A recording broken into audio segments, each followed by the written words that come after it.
Hello बच्चों, आज मैं आपके लिए क्लास 9th की मैथ्स की वर्कशीट नंबर 39 लेके आई हूँ। बच्चों, इसमें जो हमारा चैप्टर है वो लिखा है पृष्ठीय क्षेत्रफल एवं आयतन। कुछ आकृतियों के बारे में बताया गया है, जैसे द्विविमीय आकृति किन्हें कहते हैं बच्चों, जिनमें लंबाई चौड़ाई होती है उन्हें द्विविमीय आकृति कहते हैं, जैसे आयत, वर्ग, त्रिभुज और वृत्त। ठीक है, जिसमें लंबाई, चौड़ाई, ऊंचाई और गहराई हो उसे कहते हैं त्रिविमीय आकृति। ठीक, अब इन्होंने कुछ आकृतियाँ हमें दिखा रखी हैं, जैसे एक टूथपेस्ट के खाली डिब्बे में सभी फलक के आकार को ध्यान से देखें। इसके सभी फलक कौन से हैं बच्चों? आयताकार हैं। वह सम्मुख फलक सर्वांगसम है।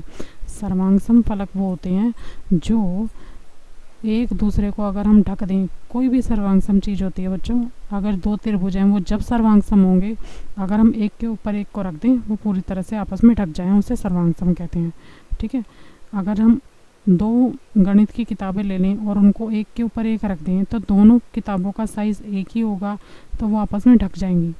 तो सीधा सा इसका उदाहरण यही है सर्वांगसम चीज़ का, कि हम किसी भी चीज़ को एक के ऊपर एक ढक कर रख दें तो वो आपस में एक साथ, एक समान, एक बराबर हों, तो उसे सर्वांगसम आकृति कहते हैं।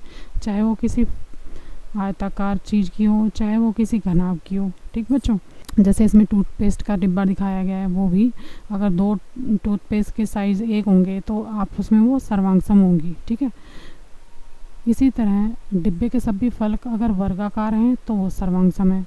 ठीक है, और पाउडर के डिब्बे को ध्यान से देखिए, इसका एक पृष्ठ वक्रीय है, तो दो वृत्ताकार फलक हैं और जिसमें कि वो सर्वांगसम है। तो इसी तरह से सारे उदाहरण आपको दे रखे हैं। ठीक है, इस तरह से किसी ठोस का पृष्ठीय क्षेत्रफल उसके सभी फलकों का क्षेत्रफल का योग होता है। ठीक है, किसी भी चीज़ का, ठोस का क्षेत्रफल कैसे निकाला जाता है? उसके सारे हिस्सों का जोड़, सारे फलकों का जोड़।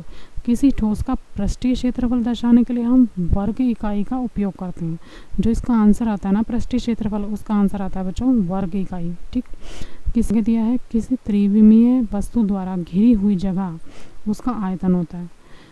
कोई भी त्रिविमीय मैंने आपको बताया कौन सी, जिसकी लंबाई भी हो, ऊंचाई भी हो, चौड़ाई भी हो और गहराई भी हो, उसका जब हम निकालते हैं तो उसका आयतन निकलता है।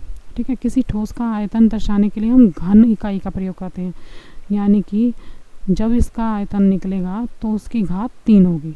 ठीक, यानी कि घन मीटर या घन सेंटीमीटर, इस तरह से इसका आंसर आता है। इस प्रकार अब मैं आपको इसका क्वेश्चन करवा देती हूँ, जिसमें कि एक ही क्वेश्चन दिया है, उचित मिलान कीजिए। बच्चों, ये आपके सामने टेबल बना हुआ है, तो बच्चों मैं इसके आंसर बता देती हूँ आपको। उचित मिलान कीजिए, वस्तु का नाम लिखा है पहले, फिर आकार का नाम लिखा हुआ है कि किस आकार की। पहले लिखा है आंसर 1 है बच्चों, बीच में से आधा कटा नींबू, तो इसका आंसर है अर्धगोला। सेकंड है जूते का डिब्बा, तो इसका है सी वाला घनाभ। तीसरा है फुटबॉल, तो इसका आंसर है बच्चों डी वाला गोला। चौथा क्वेश्चन है आपका लूडो खेलने वाला पासा, तो इसका आंसर है बच्चों एफ घन। एफ वाला जो आंसर है घन है इसका आंसर। फिफ्थ वाला है ट्यूबलाइट और इसका आंसर है बच्चों बी वाला बेलन।